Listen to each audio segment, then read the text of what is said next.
अब आगे चलने से पहले हम जिक्र करना चाहेंगे mandatory pre requisite of any spoken English course. यहाँ क्योंकि मौजू इंग्लिश है, लेकिन अगर आप कोई भी ज़बान उसकी बोलचाल के हवाले से सीखना चाहेंगे, उसका कोई कोर्स करना चाहेंगे, तो उसके कुछ प्री रेक्विजिट्स होंगे, कुछ पहले से करने के काम होंगे कि आप एक सतह पे आ जाएं, ताकि आपके लिए उस मवाद से फ़ायदा उठाना, उस कोर्स को कवर करना, जो हिदायत दी जाएं उन पर अमल करना मुश्किल ना रहे। तो यहाँ हम जिक्र करने लगे हैं mandatory pre requisite of any spoken English course. तो यहाँ आप देख सकते हैं आपके पास दो मौज़ूआत यहाँ जिक्र किए गए हैं, एक है रीडिंग लेवल और एक है राइटिंग लेवल। यानी जब आप स्पोकन का यानी बोलचाल के हवाले से जब कोई कोर्स कर रहे होंगे, यहाँ क्योंकि मौजू अंग्रेज़ी है, लेकिन यही असूल दीगर ज़बानों पर भी अप्लाई होगा कि अगर आप बोलचाल के हवाले से किसी ज़बान का कोर्स करने लगे हैं, एक है नॉर्मल तरीके से, नेचुरल तरीके से सीखना, जिसको कि हम इनकरेज करेंगे और उसी हवाले से इस कोर्स में हम आगे बात करेंगे।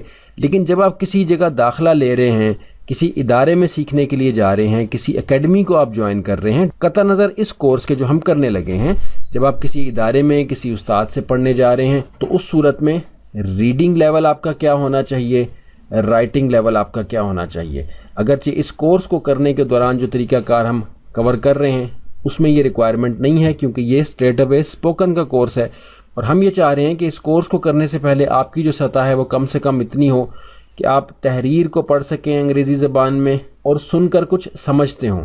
तो उस सूरत में आप इस कोर्स से भरपूर फ़ायदा हासिल कर सकते हैं, और अगर नहीं तो फिर ज़ाहिर है कि साथ साथ थोड़ी कोशिश करेंगे तो इंशाल्लाह लेवल बेहतर हो जाएगा। लेकिन जब आप कोई कोर्स करने जाएंगे तो आपको रीडिंग के किस लेवल पर होना चाहिए और राइटिंग के किस लेवल पर होना चाहिए। सबसे पहले हम रीडिंग को देख लेते हैं। राइट प्रोनाउंसिएशन ऑफ अल्फ़ाबेट्स, यानी हरूफ की सही अदायगी कर सकें, उसको सही तरीके से अदा कर सकें। राइट प्रोनाउंसिएशन ऑफ वर्ड्स, अल्फाज को यानी हरूफ से मिलके जो अल्फाज बनते हैं उनको पढ़ सकें, सही तरह से उनको अदा कर सकें।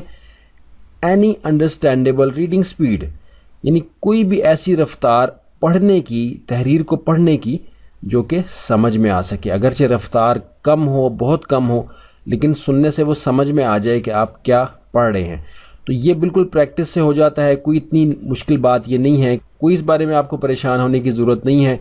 हरूफ की आवाज़ें बिल्कुल आपको मिल जाता है मवाद, इस हवाले से बहुत मवाद आपको मिल जाता है। अल्फाज जोड़ के बनाना और उनको पढ़ना बिल्कुल प्रैक्टिस से आ जाता है, कोई मसला नहीं है। और रीडिंग स्पीड भी आप प्रैक्टिस से बेहतर कर सकते हैं, एक ही तहरीर को बार बार पढ़ने से भी बेहतर कर सकते हैं। दूसरी चीज़ जो है वो राइटिंग लेवल है कि राइटिंग का आपका क्या लेवल हो।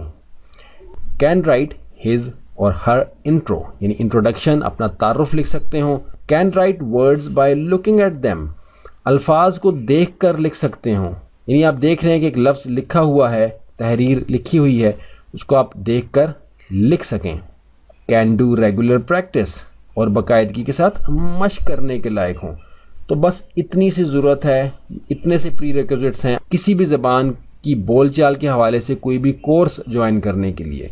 लेकिन इस कोर्स में इंशाल्लाह आपको जिस तरतीब पर हम चलाएंगे उसमें ये प्री रिक्विजिट्स नहीं हैं, लेकिन आप मश्क करेंगे तो ये भी आपके इंशाल्लाह कवर हो जाएंगे।